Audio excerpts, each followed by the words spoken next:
तुम्हें पता चलता है कि हमने कहा हम यादव हैं, तो बोले कि आरडी दिखाओ, तो हमने कहा आरडी तो हम लाए नहीं। जो ब्राह्मण देवताएं हैं आज श्याम सुंदर से बात को करने लगे।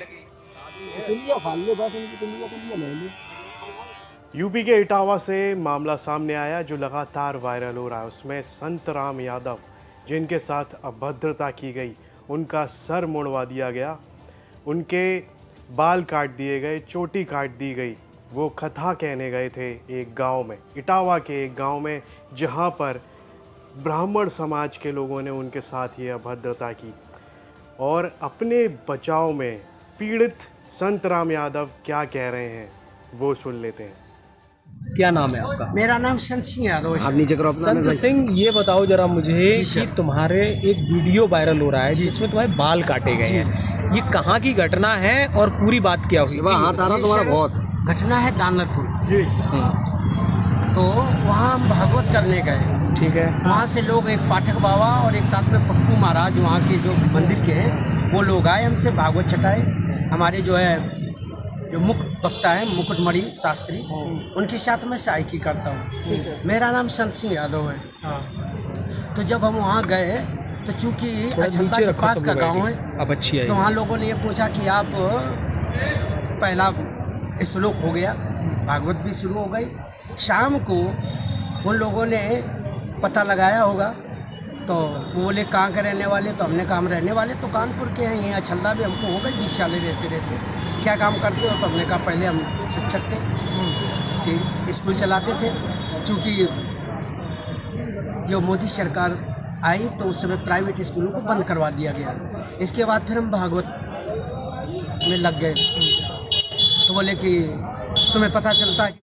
हमने कहा हम चमार नहीं साहब, हम यादव हैं। तो बोले कि आरडी दिखाओ, तो हमने कहा आरडी तो हम लाए नहीं, आधार कार्ड।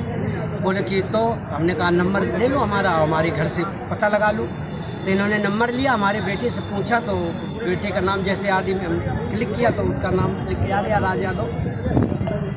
इन्होंने कहा कि ये 103 डेयरी है यहाँ पे ब्राह्मणों के गांव में, तुम यादव होकर के क्या भागवत कहने आए हो?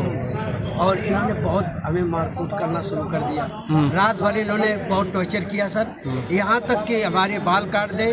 और जो परीक्षित बना था, परीक्षित की मैडम से इन्होंने मूत्र, बोले भाभी आप अपना मूत्र ले आओ, उसे मूत्र से हमारे ऊपर छिड़का इन्होंने। बोले ये अब पवित्र हो गए, ब्राह्मण के मूत्र तुम्हारे ऊपर पड़ गया, अब तुम पवित्र हो गए, अब बताओ। अच्छा, तो ये बताओ तुमसे पैर क्यों छुलवाए गए थे? पैर इसलिए छुआए गए कि तुम यहाँ पे संकल्प करवाया, तो आपने हमारी भाभी से, हमारी जो है ये ब्राह्मणी है, इससे आपने पैर छुआया। हमने कहा पैर हमने नहीं छुआया, हम तो वैसे भी पैर नहीं छुआते। हमने ये कहा कि ठीक है। तो बोले कि नहीं तुमने वो तो करवाया, संकल्प तो करवाया। तो हमने कहा संकल्प तो करवाना भाई, हमारा जो पाठन क्रिया में है वो हम करेंगे। तो ये बताओ तुम आचार्य बन के गए थे या कथावाचक? जी नहीं, आचार्य बन के, सहायक आचार्य। सहायक आचार्य। कथावाचक कौन था? मुकुटमणि महाराज। मुकुटमणि, वो कौन बरादरी है? वो भी यादव। वो भी यादव है। तो जिन लोगों ने आपको कथावाचक के लिए बुक किया था वो कौन बरादरी है? वो ब्राह्मण है। वो ब्राह्मण थे। तो ये कथा कब से होनी थी, कब तक? तारीख 21 तारीख से। 21 तारीख से।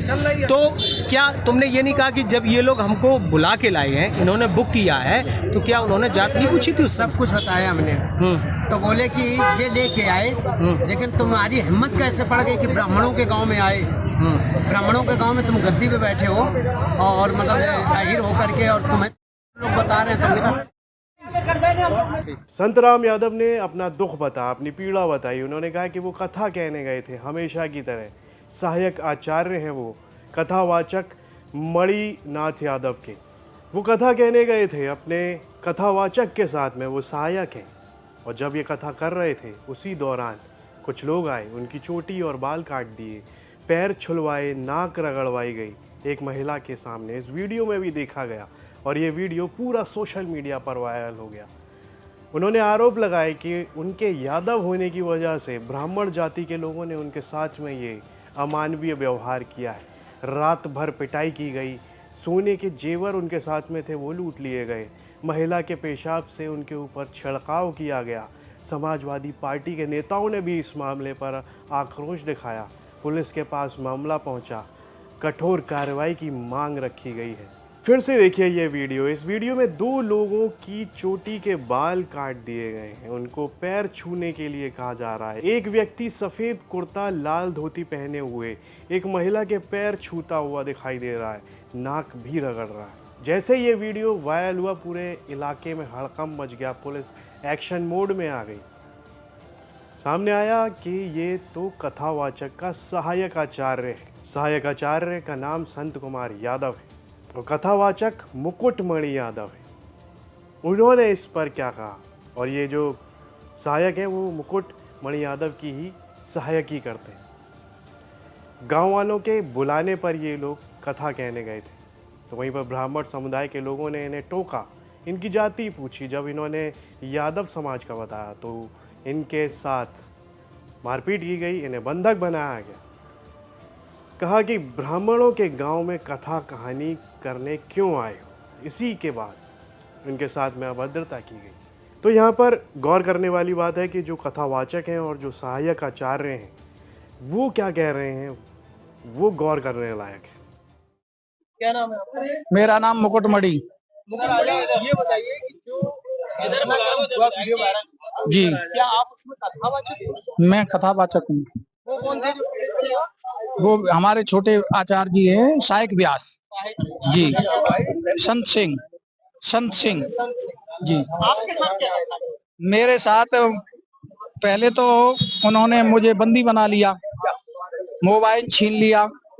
उसके बाद उन्होंने 25,000 रुपए दंड लगाया, 25,000 रुपए ले लिए, एक जंजीर ले ली और एक अंगूठी ले ली। अंगूठी 4 ली थी, 3 वापस कर दी। ऐसा बता रहे हैं कि आपसे भी बड़ी सामान। हाँ, मारा भी है हमको लात घूसों से। और उसके बाद उन्होंने पैर छुपाए। उसके बाद जब पैसा ले लिए, जंजीर ले ली, उसके बाद उन्होंने जो है चोटी हमारी काटी। पहले हमारे आचार्य जी की काटी, फिर हमारी चोटी काटी और बजरंगबली के जयकारे लगाए। उसके बाद हमको वहां से निकाल दिया। वजह ये थी, हम जाति के यादव हैं और उन्होंने कहा हमें ब्राह्मण वक्ता चाहिए। तो मैंने कहा ये तो तुम पहले सोच लेते भाई, आपने कथा जब सुनी थी हमारी तब तुमने छटवाई, पहले तो तुमने पूछी नहीं जाति, बाद में आपने जाति पूछी। तो हमने जाति छुपाते तो है नहीं, हमने बता दिया हम यादव हैं, पता कर लो हमारा। ये हमने कह दिया। बोले तो हम ये 103 देहरी है गांव ब्राह्मणों की, यहाँ आप कथा नहीं कह सकती हो, तुम शूद्र हो। इसके बाद अधिकारियों से मिले आप, क्या कहा? कहा गया कि आपको जो है न्याय मिलेगा। पुलिस की ओर से कार्रवाई का आश्वासन दे दिया गया है, लेकिन जो सवाल खड़े हो रहे हैं वो ये है कि समाज किस ओर जा रहा है। अभी भी इस तरह की घटनाएं क्यों हो रही हैं। सरकार तो विकास के वादे कर रही है, बातें भी कर रही है, तो फिर ऐसा क्यों हो रहा है आज भी उत्तर प्रदेश में। इस सब पर आपकी क्या राय है, कमेंट बॉक्स में लिखकर हमें ज़रूर बताएं। और यूपी से जुड़ी खबरें देखने